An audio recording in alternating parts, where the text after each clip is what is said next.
नमस्ते। आज हम बात करने वाले हैं वैदिक ज्योतिष की एक बहुत ही कमाल की चीज के बारे में। 27 योग। ये एक ऐसा सिस्टम है जो हमें ये समझने में मदद करता है कि आसमान के तारे और ग्रह हम पर कैसे असर डालते हैं। तो चलिए इस दिलचस्प सफर पर निकलते हैं।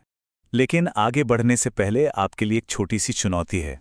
स्क्रीन पर जो सवाल दिख रहा है वो कोई ऐसा वैसा सवाल नहीं है, बल्कि एक असली एग्जाम में आया था। क्या इसका जवाब दे पाए?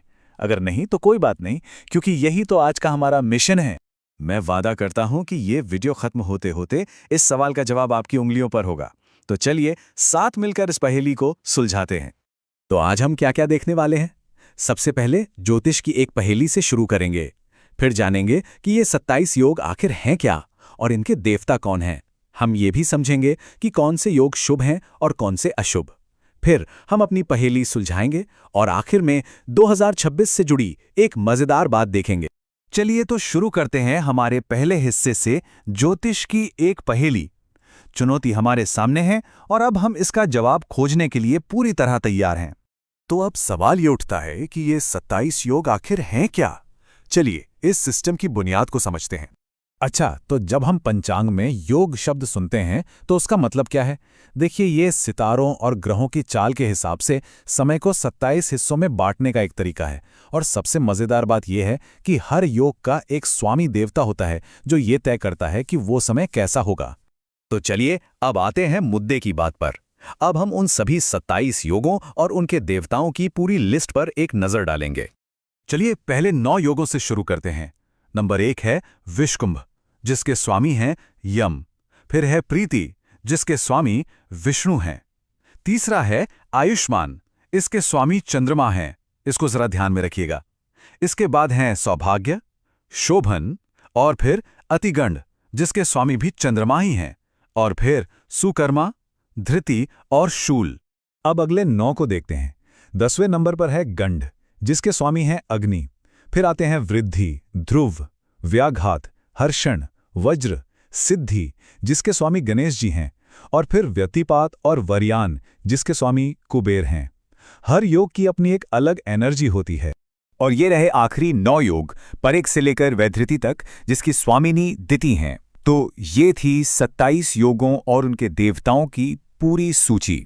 अच्छा, एक बहुत जरूरी बात, ये सारे 27 योग एक जैसे नहीं होते। ज्योतिष शास्त्र में कुछ को शुभ माना जाता है तो कुछ को अशुभ। चलिए इनके बीच का फर्क समझते हैं। तो ये देखिए, कुल 27 में से ये जो 9 योग है ना, विषकुंभ, अतिगंड, शूल, गंड, व्याघात, वज्र, व्यतिपात, परिघ और वैधृति, इन्हें अशुभ माना जाता है। कहते हैं कि इन योगों के दौरान कोई भी शुभ काम करने से बचना चाहिए। और बाकी जो 18 योग हैं वो आमतौर पर शुभ माने जाते हैं। तो अब जब हम इतना कुछ जान गए हैं तो वापस चलें उस सवाल पर जिससे हमने शुरुआत की थी। देखते हैं अब वो कितना मुश्किल लगता है। सवाल एक बार फिर से स्क्रीन पर है। इनमें से किन योगों के स्वामी चंद्रमा हैं? विकल्प हैं आयुष्मान, सौभाग्य, गंड, अतिगंड और शोभन। याद करने की कोशिश कीजिए, मैंने कहा था ध्यान रखने के लिए। और सही जवाब है आयुष्मान और अतिगण। याद आया? योग नंबर 3 आयुष्मान के स्वामी चंद्रमा हैं और योग नंबर 6 अतिगण, इसके स्वामी भी चंद्रमा ही हैं। इसका मतलब है कि ए और डी दोनों सही हैं, तो हमारा सही विकल्प हुआ 2। शाबाश। चलिए अब एक और सवाल देखते हैं।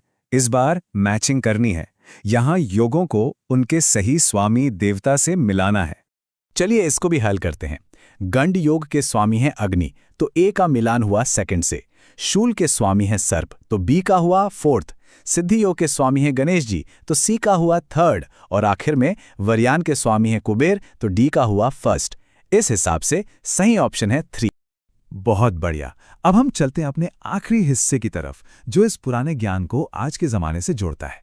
तो देखिए, अगर किसी को ये जानने का मन हो कि साल 2026 में किसी खास दिन कौन सा योग पड़ रहा है, तो ड्रिक पंचांग जैसी ऑनलाइन वेबसाइट्स या ऐप्स आपकी मदद कर सकती हैं। ये दिखाता है कि कैसे ये प्राचीन ज्ञान आज भी हमारे लिए कितना उपयोगी है। और जाते जाते एक सवाल आपके लिए, क्या कभी सोचा है कि आपके जन्मदिन पर कौन सा योग होता है? आप चाहें तो ऑनलाइन पंचांग से पता लगा सकते हैं। ये इस विषय को और भी पर्सनल और दिलचस्प बना देगा। उम्मीद है ये जानकारी आपको पसंद आई होगी।